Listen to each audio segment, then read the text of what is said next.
Guys, eto pala, majority sa Kapampangan is almendras. Pero dito sa amin, tawag namin is talisay. Ayan o, may ano siya, may hinog. Kunin nga natin para matikman natin tong almendras na to.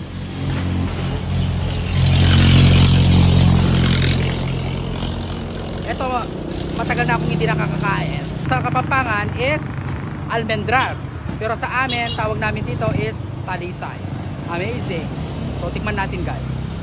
Guys, pukpukan tayo ing almendras or talisay. Ay, tay. Ayan guys, solo.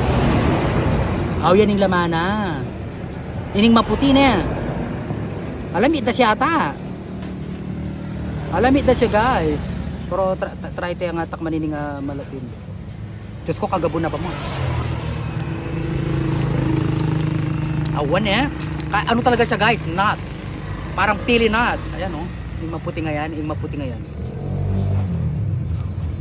Ati niya pa. Manyaman niya ini guys eh. Masarap talaga to. So perfect. Amazing.